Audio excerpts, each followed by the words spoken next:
Welcome to episode 392 of the Tilehurst End podcast. A slightly enforced break through international call-ups, postponements, and us generally being a little bit difficult with our diaries has meant that we've had a few weeks off from the actual pod. But we're back today with a special edition, Ross endorsed special edition. And when he suggested this, I thought, it's all right. That's an all right idea. Ross, we haven't spoken to each other for ages on the pod. I know it's been a little while because I've been gone I was sick as well. Yeah. So which you called a headache.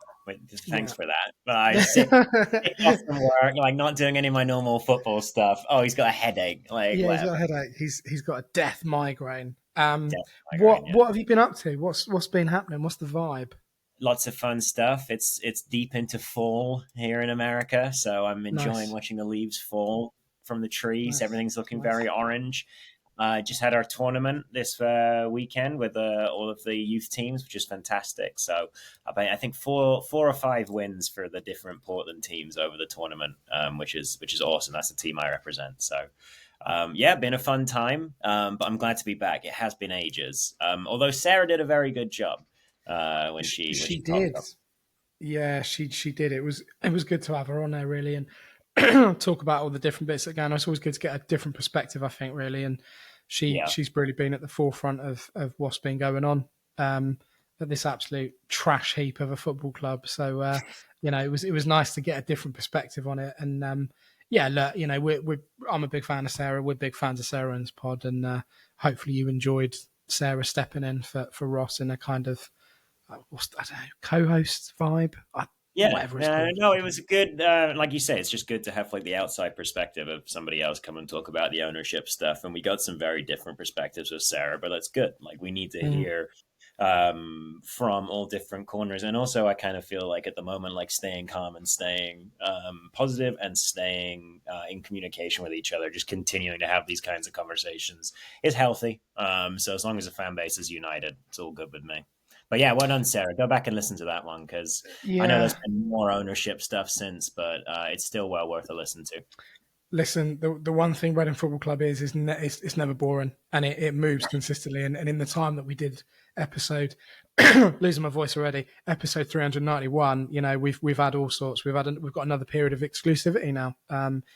Again, you just go back to that image of you waiting for our pod to be like breaking news on Reading Football Club, which I think is absolutely hilarious. If that is you, we love you. We absolutely love you. But you would have heard that by now if you were involved with Reading Football Club. So period of exclusivity, lots of different articles around financial turmoils of our current owner. It's all out there. Now that we're on a third or fourth period of exclusivity, I think I said to you guys, I just didn't react anymore. I'm like, okay, like let's see something when it's signed. I guess I just don't care until I see something proper. It's one of those where if we were on Soccer AM, we'd be getting a hat trick ball by now. And actually, I'm not, by the time the person's been on the show for 3 times, they didn't really care. Same with exclusivity until I see people on the pitch going, we bought your club, yay. That'd be great if the guys, once they if they do complete their period of exclusivity or when they entered it, maybe they were gifted a ball. Yeah. What's this all about? Just don't worry about it. It's the hat trick. Yeah, it's a throwback to 1990s football TV. So there you go. Big thanks in these troubled times, in these troubled waters of choppy seas, if you like, to ZTZ Films, who are sponsoring us as always. Massive thanks to them and their support and everything they do for us, really. Huge thanks to you guys for tuning in. We've got a slightly special-ish episode. It's I think it's going to be a good one. It's a little bit of a trip down memory lane. We're in a bit of a break at the moment. We're gearing up to the big one against Crawley on Saturday, 12:30 kickoff at the Stade DSL, which we'll talk about later on in the pod. But for now, it's not the recap. It's something. So we're going to take a short break, and we'll be back with the graduates. We'll just call it the graduates. How about that? Very good, actually. Right, so welcome back to episode 392 of the Tilehurst podcast with myself, Ben Thomas, and back alongside me, Mr. Ross Webber, who's had his lunch. I learned just off air at the start of this pod that he always likes to eat hot food and never cold. It's important.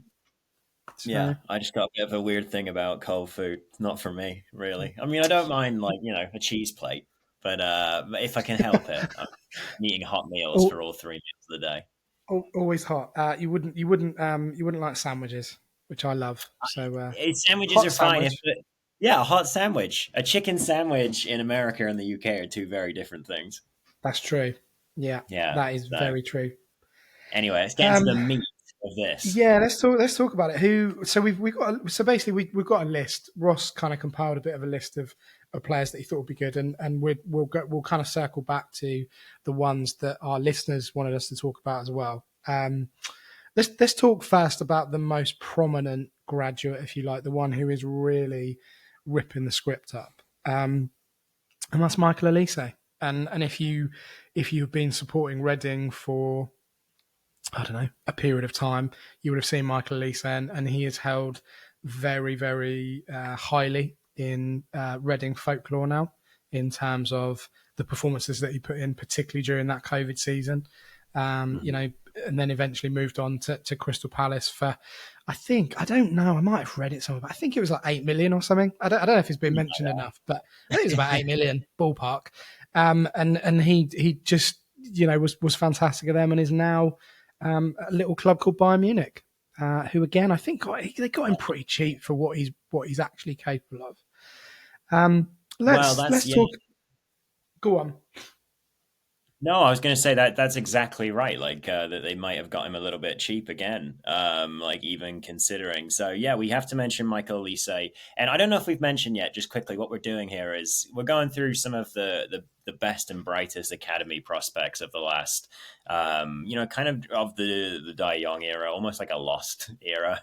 But obviously, some of these players will have had a lot of their Reading academy career before Dai Yongge, or they have had a mixed academy upbringing in different academies. But anyway, enough said. We're going to talk about Olise. I do think that they got him pretty cheap, and I think that the first thing I'll say about Olise, and there may be somebody else, I'm not even 100% sure, who might be the actual correct answer here.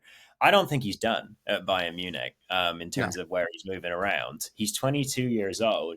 I think we might be looking at the next £100 million player in Michael Olise. I mean, let's start with the easy question. After Bayern Munich, where'd you go? But what club did you move to? It's a very short list, isn't it? So the list is basically one of the two big clubs in Spain. And then it'll always be Manchester United, despite their failings. And then obviously not Celtic. Celtic aren't on your list. No, Celtic aren't on my list. Not on my list at this point. No. Or is there a team? The New Saints, are they the best team in Wales? yeah. I suppose they are really. Yeah, I suppose they are. That's Wales. Yeah. But I would. You're right. It's going to be one of the Spanish clubs, or if United ever get their house in order, then it would be one of them, wouldn't it? I don't see him at City. I just don't think there's really any point in that. Well, it'll kind of depend on how Savio works out there for them. But let's talk a little bit about what Olise is doing, because he really is like one of the best attacking players in the world right now, which is just amazing considering, he's played against QPR and Millwall and all these other teams. And I want to think that's part, that goal against QPR gave him the tools that he needed to know how to cut inside against Bayer Leverkusen and all these teams.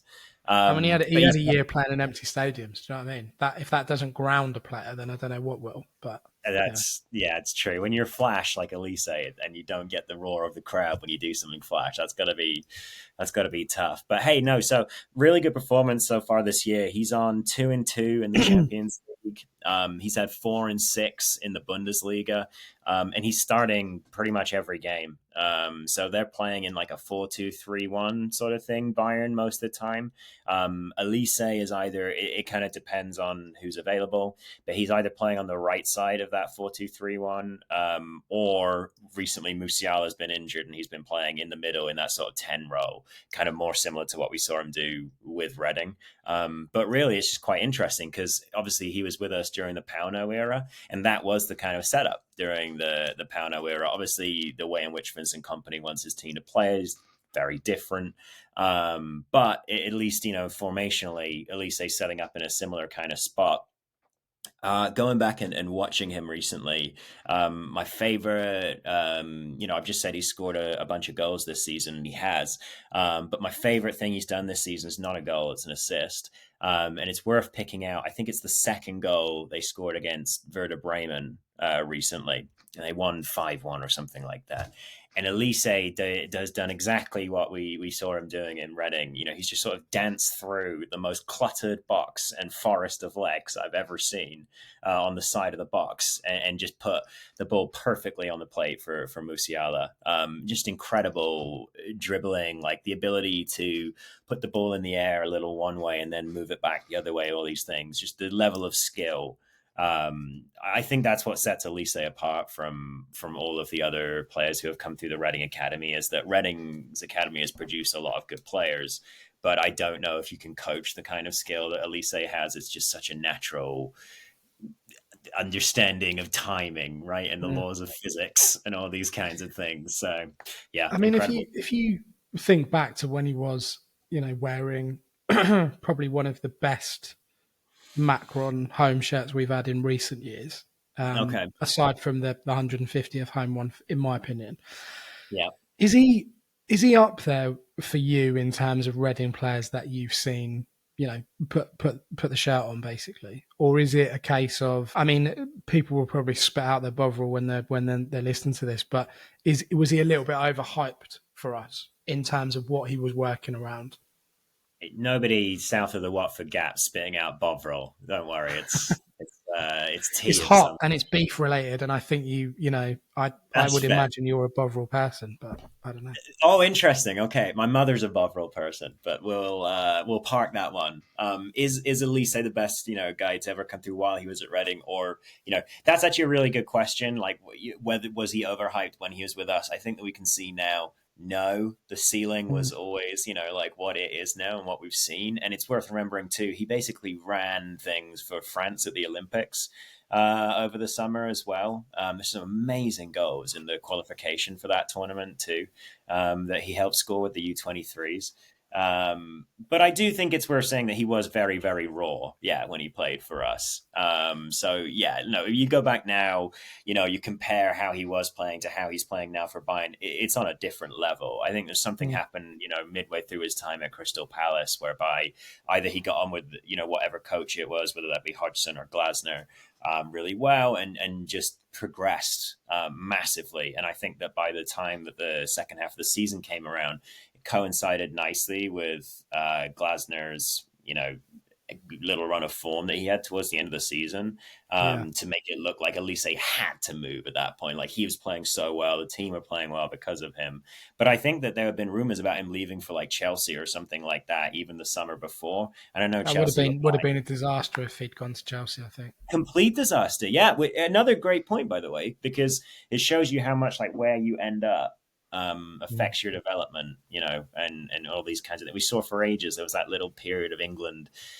Man City kept buying up English midfielders like Rodwell and Delph, and they would just go from these like 38 game a season guys to never ever playing and completely losing their form. So where you go next matters hugely.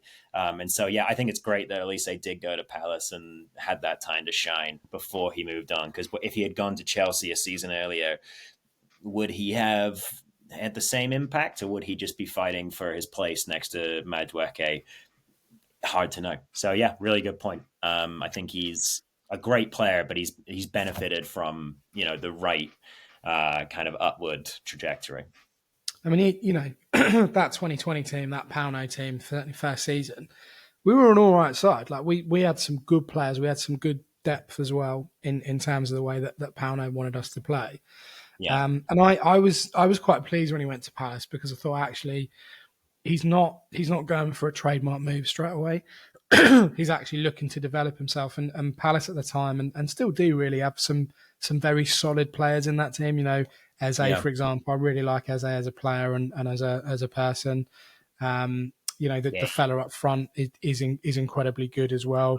They're Gay there as well for a period of time. So, there was a really, really good grounding both at Reading at the time in terms of those players, but also then moving to Crystal Palace. And I think, again, moving to Bayern Munich is a sensible move because that's a club, similar for me in terms of Ajax and the philosophy and in terms of the way they want to play football and the heritage there and the history is very much like, actually, with all due respect to Bayern, you're not going straight to the top, as you said, in terms of the, Barcelona or Real Madrid, where that is really the pinnacle of European football. But you're still learning and you've still got very, very good players and very good coaches at every level around you. So I think his career is going to be very, very interesting to watch in terms of where he does end up eventually. But he's obviously got very good advisors around him as well and saying, look, this is the project here. This is what you can achieve. This is what you can learn from these people around you. So I think overall he will do very well in his career. And I think he will leave clubs in a better position. Well, apart from us, obviously, but they're looking now, Crystal Palace, like, well, how do we replace Michael Olise? What can we do? How can we play that same way? And it'll be the same with Bayern Munich when he eventually moves on as well. So there's a lot of positives in terms of the trajectory and the path that he's laid out for himself. I think you're right, by the way, that he's had good advice in terms of people who can put him into situations that will, make him look good, or continue to help his development, like we said with the Palace thing, but also with that French, Olympic team. He didn't need to go play in that tournament over the summer, but it was another opportunity for him to show up and be, I'm the big fish in the medium pond. Exactly. And now Bayern, it's funny because in Germany they are everything. They are the big dogs. They are Man U, Chelsea, Arsenal all rolled into one. They are much bigger than any other club there. So in Germany there'll be a lot of pressure for him, which is good. But you're right in that they've had a bit of a fall. Obviously they didn't win even the league last year for the first time in a decade. So there's space for him to contribute to this team and be part of this Bayern rehab in inverted commas, which again is another position that just makes him look good. So I think you're right. Smart entourage or whatever it is, smart people around him have put him into good situations. I mean, I hope Bayern win something just for Harry Kane because I've said before, I think Harry Kane's absolutely. I think he's amazing. I think he's great. He's one of the best strikers in the world. So I hope that he can finally break his in inverted commas curse and win a trophy. Another graduate who was playing in Germany, Jamie Bino Gittins. Yes. What have you got to say about this young man, Ross? It's a name I've never heard before in my entire life. Neither Bino nor Gittins. I don't know where he got those from, but he got both of them. So that's the first thing to say again about Jamie, really. So one that I think will be a little less known to Reading fans, but now probably becoming much more known because he was with the academy from 2013 to 2018, and we got our first goals from an academy graduate in the Champions League earlier, I think maybe last month, from Elise. But then it was like London buses. We suddenly had 2 in 2 days. We had Bino Gittins the next day, which is very exciting. And he never really, he was gone early. But it does look like he's a player now who's really going to develop pretty quickly. He's starting a lot of games for Dortmund, scored some really, really nice goals, comes off the left, is incredibly fast. But likes to kind of get to the top of the box more centrally. So he's often looking for passes and things to slot through. The kind of player that Reading could really use, at this time or at any time over the past few years when they've needed a left winger. Bino Gittins would have been an absolute, Coupe de Ville pickup there, really. Coupe de Gras? I don't even know. Coup de Gras, yeah.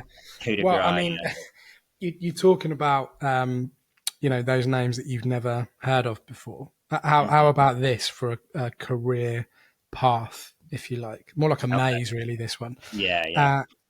Caversham Trent. Yep. Reading. Yep. Chelsea. Reading. Manchester City. and now Dortmund. And I, on top of that, he's played for England under 15s, 16s, 18s, 19s, 21s. yeah, which was going to be my next point with Gittins, actually, which I do think he's now going by just Gittins. I don't know, man. But Yeah, anyway, a popular website that gives information says it's just Jamie Gittins. just Gittins now. He's got rid of the Bino thing, so goodbye no bye. Anyway, so you're right. He's played through the youth ranks all the way through. If the rumor mill is to be believed, there are certainly Premier League clubs within the top six taking a look at him and seeing whether he might be, a useful player. Kind of in the mode a little bit of Doku, but a bit more creative, a bit more, like I say, likes to get a little bit more central with his runs, but does often start his runs from a similar position. All that said, I wonder if he might be the next ex-Reading England player, Gittins.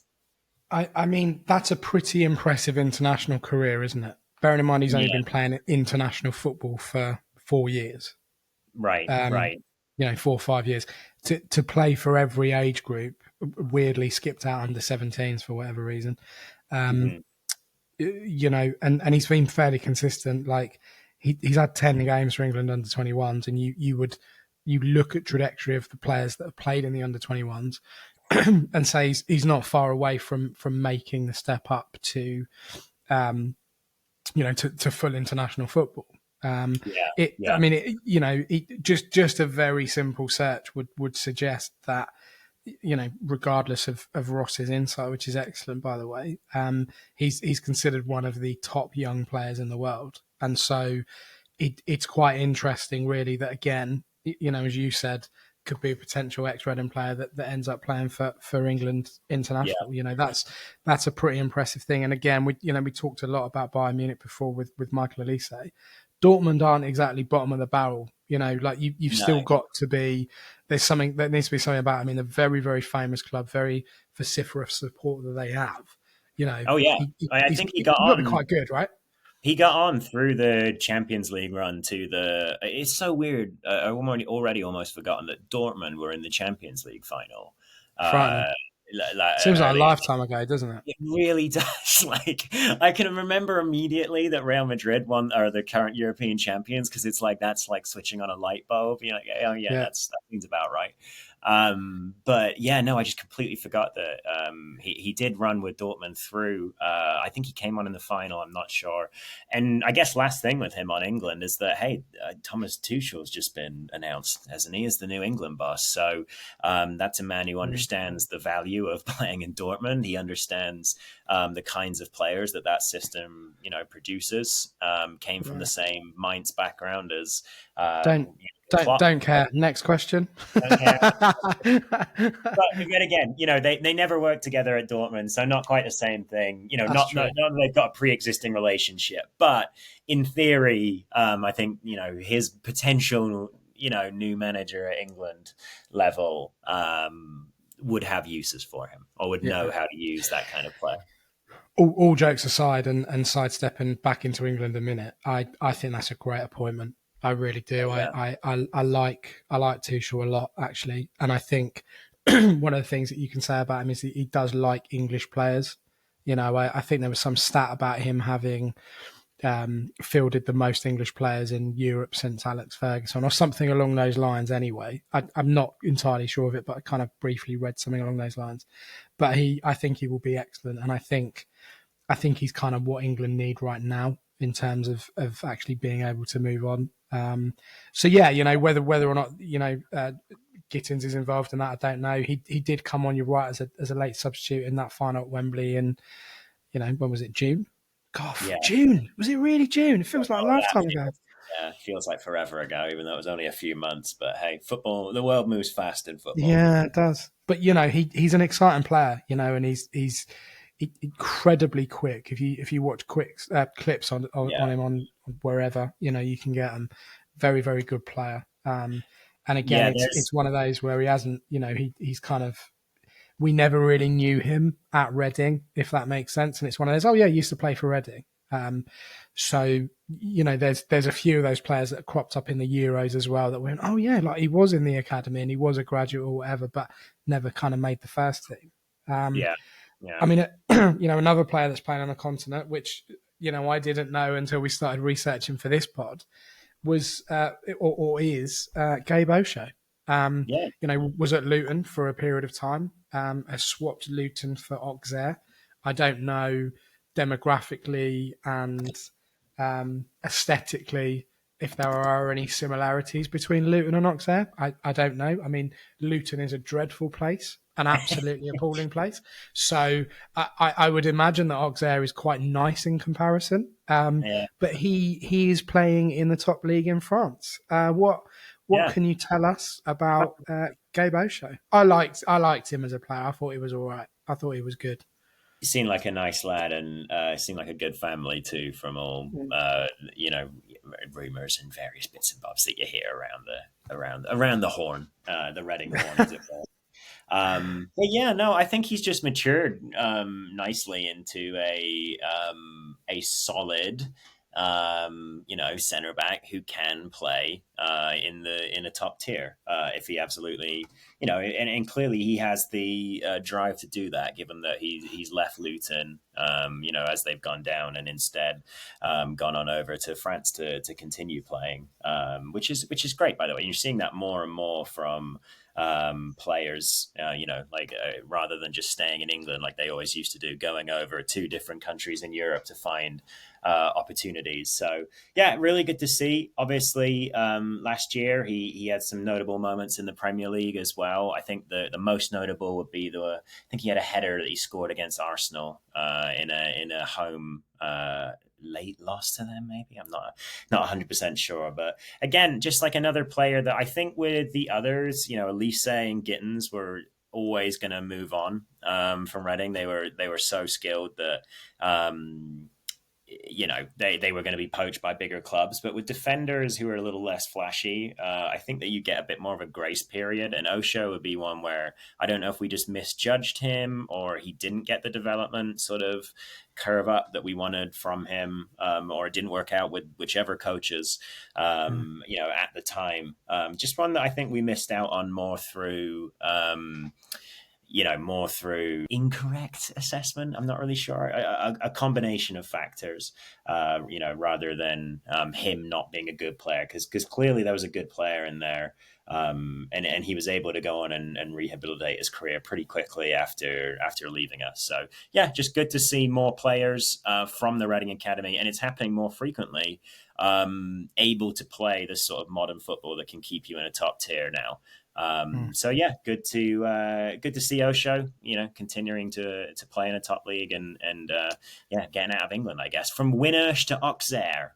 I was going to say he went to the Forest School. So he did. There you go. I didn't, but I'm just saying that he did, and I think that's quite cool. Is the Forest School quite nice then? I don't know if I know much with the about domes there, like the kind of the newish. Well, it is new in comparison to stuff that isn't new.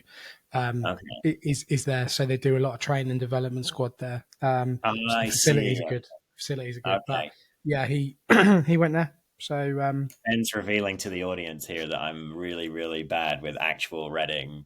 Don't ask me about actual Reading geography because it won't go well. You put your stadium on the outside of the city. I never have to learn the city, Exactly, but you do like hot dinners, so that's good. I do like hot dinners. I'm sure you get a good hot dinner at the Forest School. If you are a student at the Forest School or even a staff member, get in touch and let us know what your dinners are like. Right, and are they hot? How about that?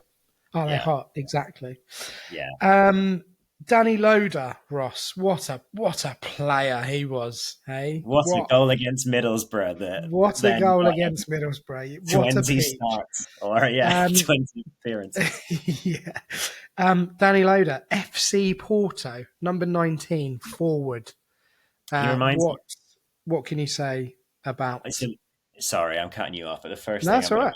Is that he reminds me of the John Duran character who's at Villa now, who's scoring absolute rockets. and got himself a new contract out of it and all these kinds of things. And I saw that and I went, this man is destined to never score another goal for Villa ever again. He's just destined now. Like, you get hot for 1 week. It baffles me how he's spelling his name. Like, it doesn't Oh look yeah. right. Yeah, I've met somebody with that spelling before, and they were also from Colombia. So maybe It it's just upsets me. It just doesn't make sense. But he's whatever. spelling his name John, right? Don't mess well, with it. he's spelling his name Jhon, listeners, just to explain Ben's frustration, which is Shouldn't happen. weird. Anyway, Loda, the John Duran of Reading at the time, basically scored an incredible goal, and we were told forever that he was the next player, who was going to be big from the academy and all these things, and certainly got a lot of starts, or not starts, but a lot of appearances for Reading, but it never. Sorry to cut you off. I'm chortling to myself. Guess where he went to school? The Forest School? He did. He went to Really? Leighton Park for a little bit, which is the other side, and then he went to the Forest School. So what we do in Forest School? Athletes. Anyway, carry on, Ross. Sorry. The finest crop. No, I love it. The finest Royal Berkshire crop of talent. What a crop right here. So Danny Loda goes by Namaso now, by the way. So he's Danny Namaso. And obviously he went over to Porto.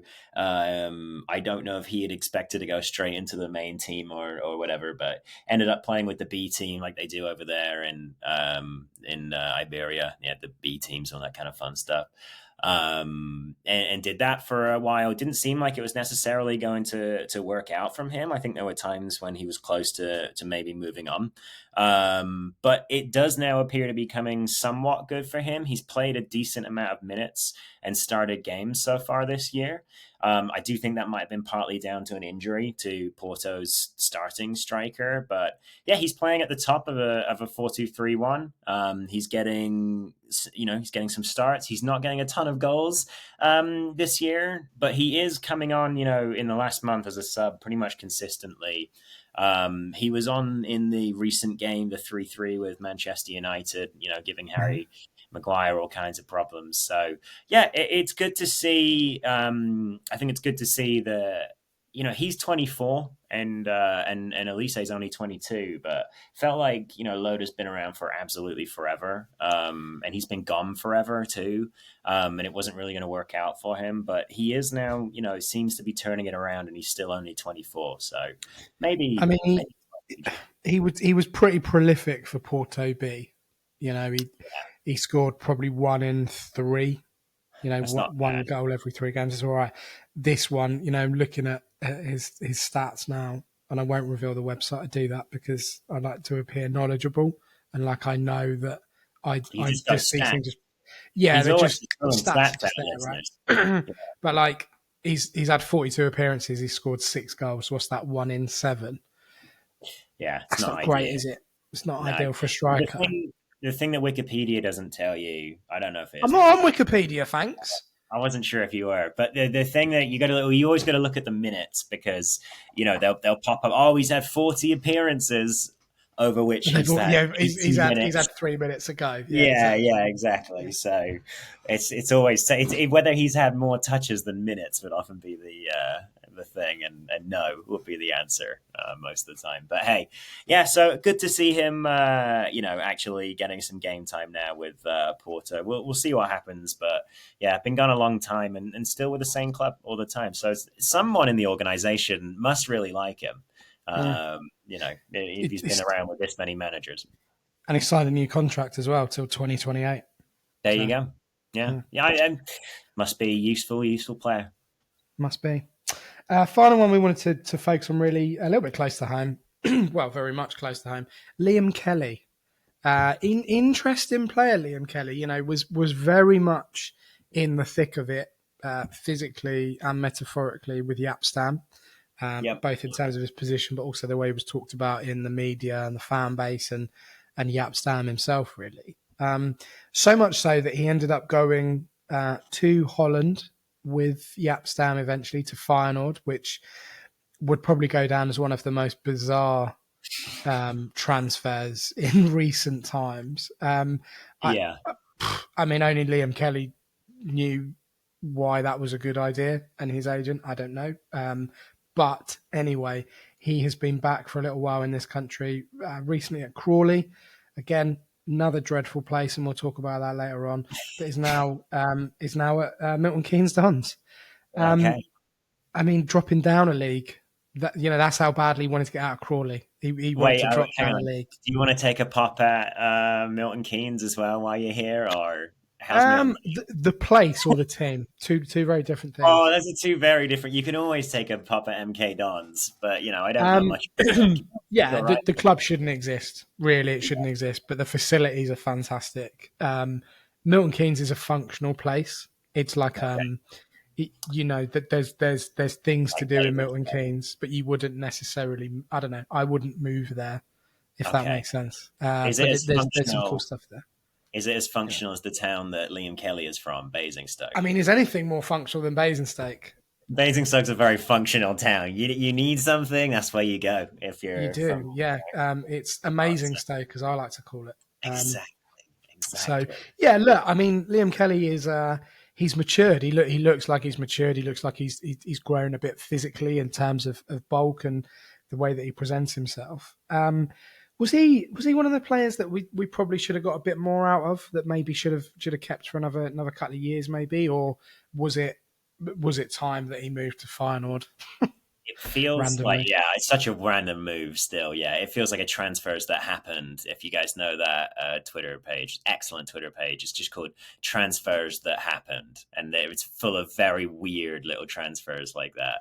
You're not going to get a more functional Twitter name than that. No, Transfers that happen, and it's great. It is. Ross is right. It's really funny because it's you go, really "Oh good. my god, that actually happened," Yeah, yeah. I'm looking forward to seeing Nelson Abbey to Olympiacos on there in a few years' time.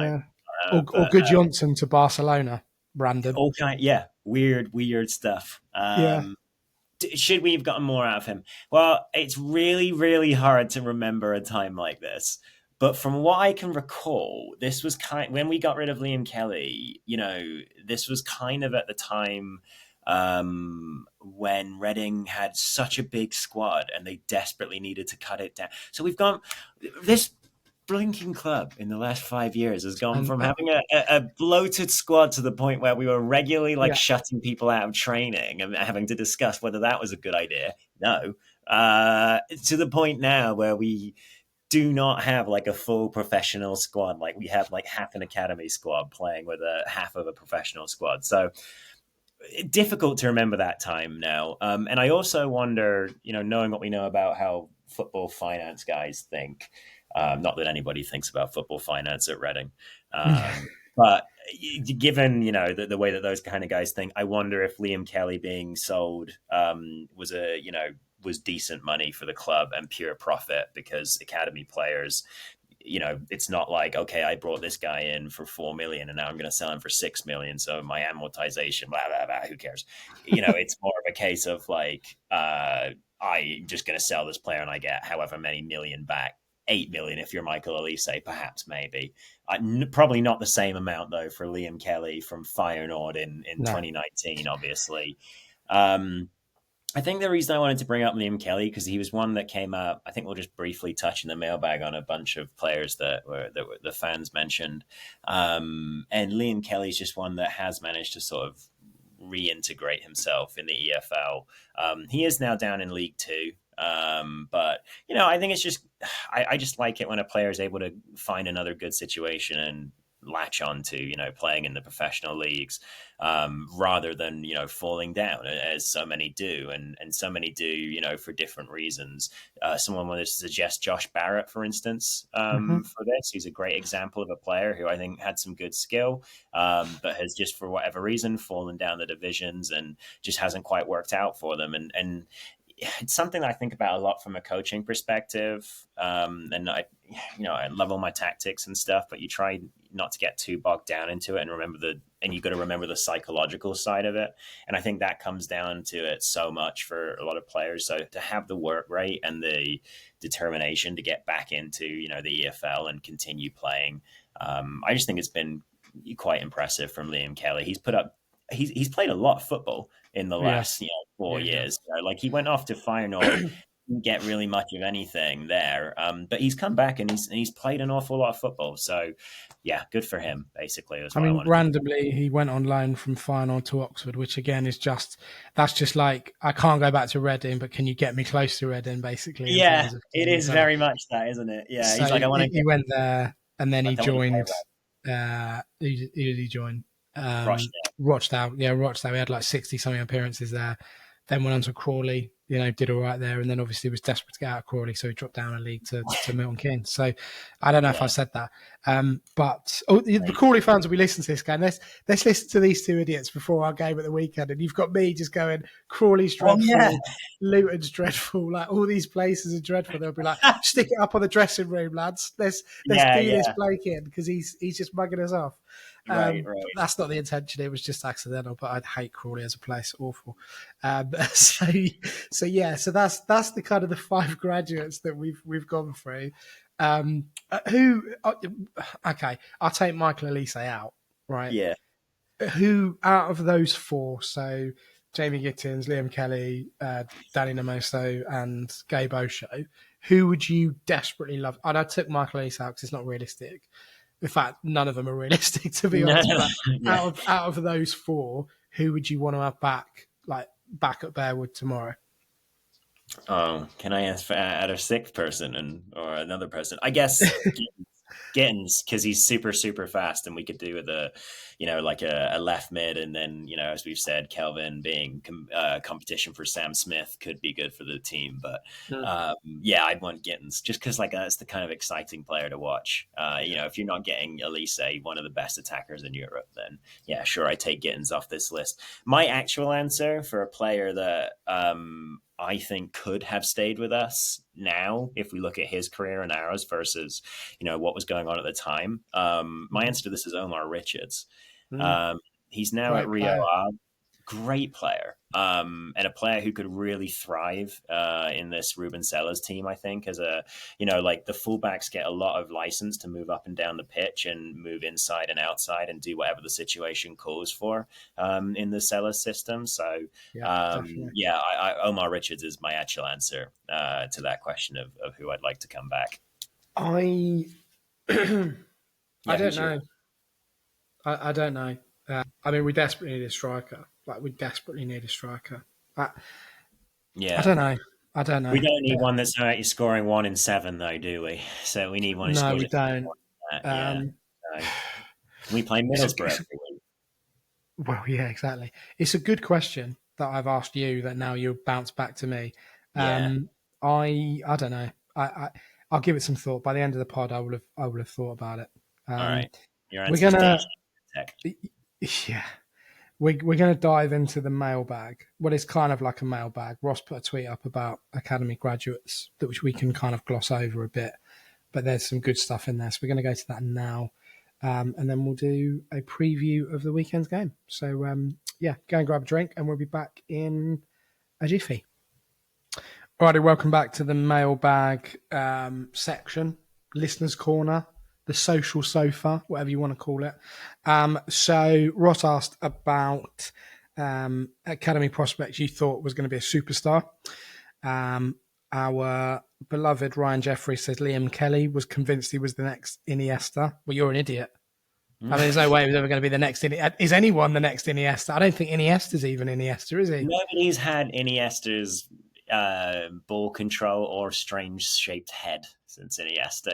Either one or not. I mean, Ryan Iniesta's a generational player, mate. Just retired. Yeah, it just, that tweet just seems a bit performative to me. But whatever. It's fine. It is what it is. No, Ryan, listen, Liam Kelly, I liked a lot. We talked about him already. Thanks for doing everything for us. Really appreciate you. Love to the family, and look after yourself. But thanks for that question. Off to Feyenoord. Yeah, exactly. He was good though, Ryan. I'll give you that. He was good. But the next Iniesta it's a bit of a stretch, that isn't it? That's like when you get a bin. You get a bin, and then you realise that the bag for the bin liner won't fit, and you're stretching it out until it rips. We did ask them To be fair, that is a good analogy.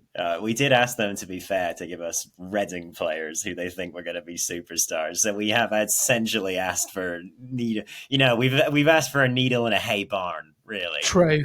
We have Yeah. sort of teed it up, haven't we? So now we didn't tell them we're going to slag off all their choices. It's right though. He gets it. He knows. He knows what the vibe is. Yeah. Nick Knight really thought Tish Bowler would go far. Thought he was very good when he Yeah. broke into the first team, but moved to Villa. Came too early. Exactly right. It's exactly what we were saying about Elise, Nick. Tish Bowler went at exactly the wrong time for him. He was a very good player as well. I really liked him, but you're right. That just killed it for him. Absolutely ruined him. Liam Kelly, another enigma. Neither Steve Clark or Jaap Stam are fools, but both didn't kick on, unfortunately.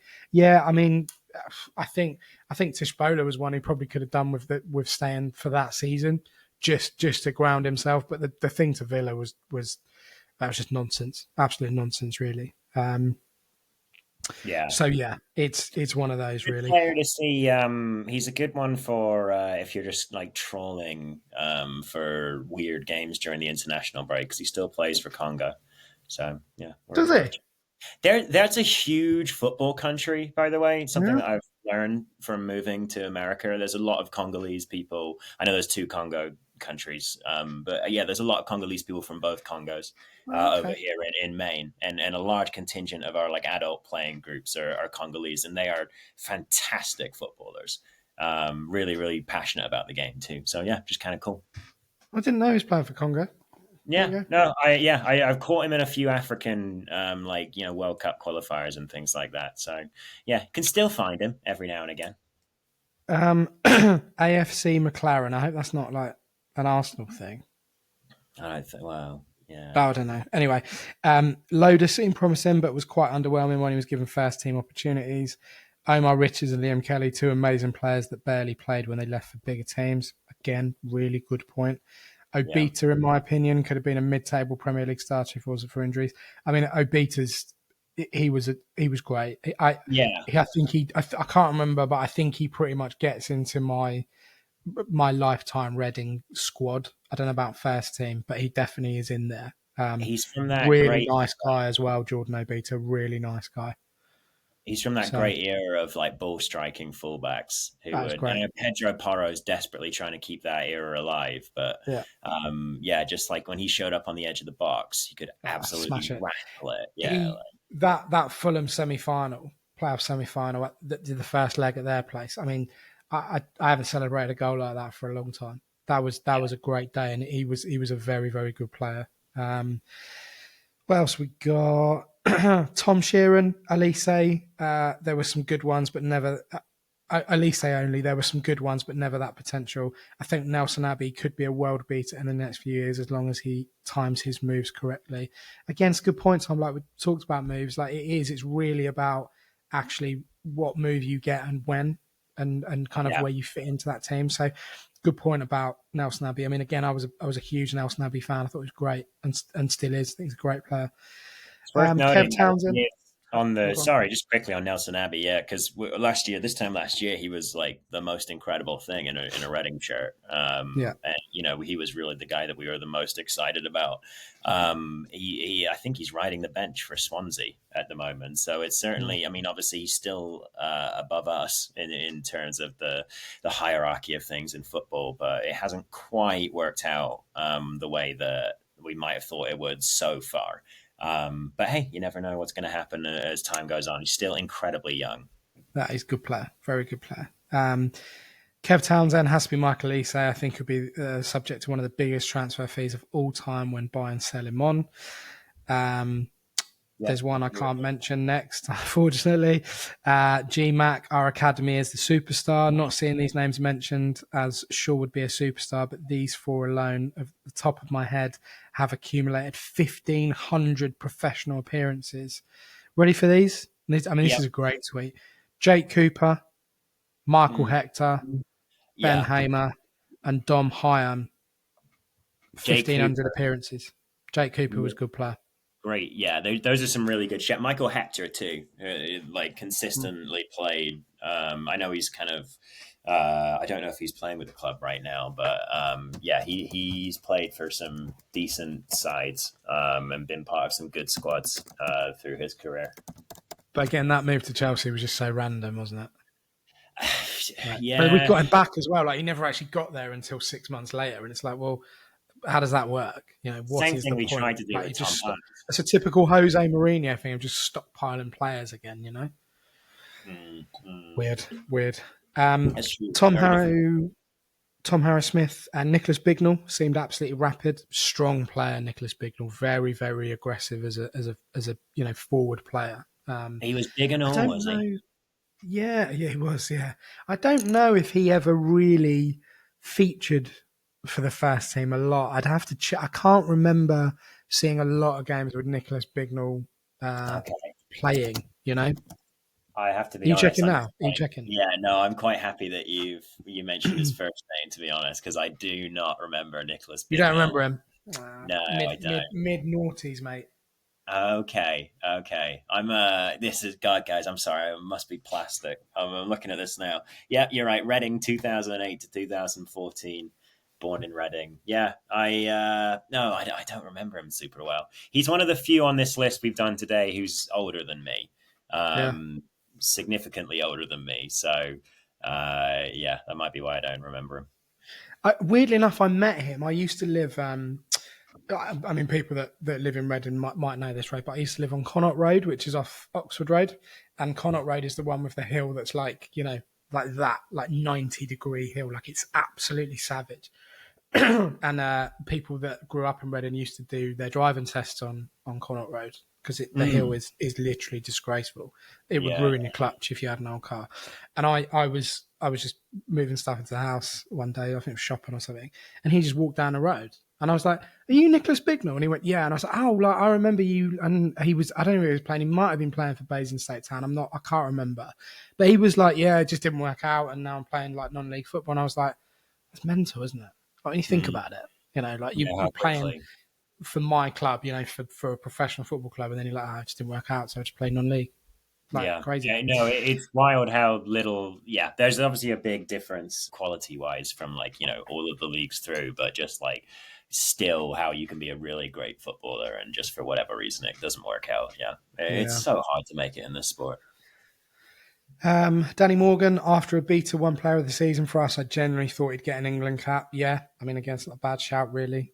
Yeah, I Andy loved him. Taylor, love Andy Taylor. He always lets me know what temperature the beer is in the Dolan. I love that. I love that. That is important. It's important. It's been warm, like so warm recently, and they said it was the Well, thermostat broke. And I was like, yeah, but it basically is like it's being poured out of a kettle here. Like it's disgraceful. You'd like okay. it. Yeah, I like Warm continental lager. It's the worst thing going, well, isn't it? warm continental lager doesn't work. Actually, that's not Ugh, really for me. So, dreadful but I stuff. guess I'll get to try out the. I'll be back soon, so I'll get to try out You will. Yeah, the we need to new. talk about that, actually. We need to talk about that off air. I need to get that sorted. Yeah. Yeah, Andy Taylor says, "Does James Lambert count?" No, he doesn't. But James Lambert was a great player. Okay. Royal Pain, Tetek. We haven't talked about Tetek, have we? Tetek. Yeah. Wasted for us. I don't really know what happened Um, to Tetek, to be honest with you, but he was around when we had the little Serbian contingent with Pauno, yeah, wasn't he? So he's playing he had for older injuries, didn't he? stuff He had a lot of now. injuries. A lot of Yeah, injuries. took forever. Yeah, for him to actually. And he Reminds me a bit of Kamara at the moment, like in terms of stature and yeah. position and the injuries. Like there's similarities there. Yeah, no, I Just- think Aruna and Tetek will have become best friends, given yeah, that they were on the 100%. injury table at the same time. So, yeah, weird one. He mentions Josh Barrett as well. We talked about him. Dominic Samuel always seemed like they'd go far. Such waste of potential. Dominic Samuel. Yeah, Yeah, go on. so that's I'm just coughing. I got really my throat's really dry today. It's no, bad, you're isn't it? fine. Dominic Samuel is one that we always had marked as might get good on FIFA, so his stats would go up very high. But that's He about was part of a trash team, though, wasn't he? That Premier League team was really bad when he came through. oh yeah, Like, not good I think enough. I feel like he made his first team debut away at Sunderland, which was the game that was postponed in the August that I went to. It took like 6 hours or something to drive up there, and it was a Yeah. Premier League game in August, and the pitch was waterlogged and the game was called off. and welcome then the team. rescheduled one was like the middle of December on a Tuesday night or something. And that I'm pretty sure that was his first team appearance. But that was not a good side at all. You know, McDermott was really run out of ideas, and maybe with a different manager and a different environment, he would have kicked on a bit. But he always seemed a bit lightweight for me, Dom Samuel. I don't know, just my opinion. Finn Southkline, Aaron Cool for me, just been released or just had his contract cancelled by Dorking Wanderers, ironically. Yeah. So I don't know what's gone on there, but good player, great hair. Yeah. His dad was obviously heavily involved with the club in terms of the coaching as well. So, again, he was another interesting prospect, but didn't never really seemed strong enough for the league we were in at the time to be able to compete. So, yeah. But it's interesting that, you know, we're literally doing this pod and he's had his contract cancelled or whatever. Yeah, just this week. Yeah. Lalo Escobar. Wait. Oh, hang on. You got a few more, or do you want to move on to your favourite place in the world, Crawley, and do a very quick recap? All right, go on. I'll just do his last one then. Lalo Escobar says Alex McCarthy, Danny Loader, Michael Elise, Nelson Abbey. So there's loads on here. Thank you to everyone who's chipped in with them. I think there's a general theme there. There is a general theme there in terms of where they're at and players we've had. Let's bring it forward a little bit. Let's talk about our current squad and hopefully a win on Saturday against Crawley Town. So we're going to do a preview right now. Right. Okay, Ross, back in league action for the first time in 2 weeks. No game against Cheltenham in the Cup because that was waterlogged. No game against Barnsley, which we knew about well in advance because of international call-ups, because we're a massive flipping team.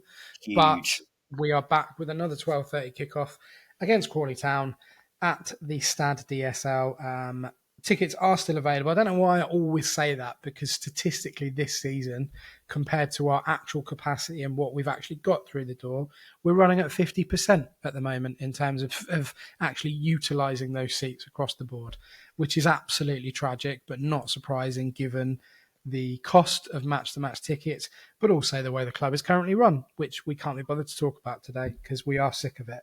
So let's have a look at what we are going to be able to do on Saturday. Ross, are there any question marks for you in terms of the players that we've got available, but also things that you would like to see change in terms of a starting 11 for the visit of Crawley Town this coming weekend? That's a good question. It feels like a long time ago that we lost to Rotherham now. So I guess the main question for me in terms of, you know, our players ready to go is Joel Pereira back for this game? I think, by the way, that he got like blood in his eye. Like that's Did he? the main. Yeah, I think that was like the injury that's kept him out. I could be wrong about this, but how did you get rid of that? I know, like fluid in your eye or whatever. Because he did get kicked, didn't he? Like right in the face, from what I remember. I don't do eyes. I really don't do eyes. Eyes, God's moved for quite a while. We'll move on then. I don't know. Okay, so number one question, is Pereira back? If not, it's almost certainly going to be David Button, and you know that comes with positives caveat. All these kinds of things. And then the other question is Kelvin allowed to play with his, you know, 2 yellows and a red from last time out, which amusingly I think could lead to Garcia potentially being in the frame to start for this game, just because there aren't that many options. So despite being part of the incident that, you know, got Kelvin sent off, Garcia could benefit from that. We'll see what happens. Chem Campbell can play on either side, so he could move over there and play there. But yeah, I think Reading will just want to kind of, you know, move on from that Rotherham loss pretty quickly, and then the games start coming, you know, pretty thick and fast. There's 3 in the week, so they just want to start with a decent result. I think anything, you know, anything less than a draw wouldn't, you know, you don't want to lose this one really. Crawley aren't exactly pulling up trees in the league. At the moment. They're not. And you know, looking over it, they're 22nd currently, and I think we're probably far enough into the season to start looking at table setups in terms of where those clubs are. They're on 7 points after 10 games, which is not a good return at all. Recently lost 3-5 or 5-3, 3-5, 5-3 to Shrewsbury in one of the only games that was played this weekend in League One. Just shows you what a massive league it is. And you have to imagine, really, that if we don't get a win out of this game, there will be a little bit of a meltdown across social media and in the stands if we are not able to get a +3 from this game, surely. Yeah, I can't imagine it'll be good. Crawley have lost 5 in a row. So I mean, they're obviously in a bit of a down period right now, and yeah, we may have sympathy for other clubs in down period at the moment, but we can't have that when we're on the pitch. So yeah, no, I think this has to be a win. And this is kind of the start of a slightly, and I do say slightly, easier run for Reading. Obviously, the first couple blocks of the season before the international breaks have been pretty tricky. They've been playing a lot of teams that have ended up in the top 10 already, but now with a bit of an opportunity to play against some teams, a little bit lower down the table, perhaps they can pick up some more points and just kind of push that, points per game average up a little bit. So yeah, I think that if they can get a win against a Crawley team that really looks quite desperate right now, then it should be a good, little momentum booster to go into the rest of the week, which also features winnable games, against Exeter and Bristol Rovers. So yeah, hopefully it's a good result. Crawley really don't have a whole lot about them, so I would expect that Reading, regardless of whether Joel Pereira starts and regardless of who starts up front, maybe a Conde gets back into the team, and Chem goes over to the left side. That might be the way. Yeah, I think Reading have got enough to beat Crawley at home. Yeah, well, you're right, Ross. I mean, we, start of a very interesting period for us in terms of games. They're coming thick and fast in all competitions. FA Cup comes back round very quickly before we know it. So, fingers crossed. Well, not fingers crossed. We can do it. We can beat Crawley. We'll be okay. Keep the faith. Be positive. Thank you so much for listening this week. Really, really appreciate your time and for all of the comments that have come in. We'll be back to normality in inverted commas next week, probably. I know Ross is travelling over, so we'll see what we can do with that. In the meantime, enjoy the rest of your week. Hopefully, you enjoy the game on Saturday, 12:30 kickoff as a reminder, and we will see you again very soon on episode 393 next of the Tilehurst 10 podcast.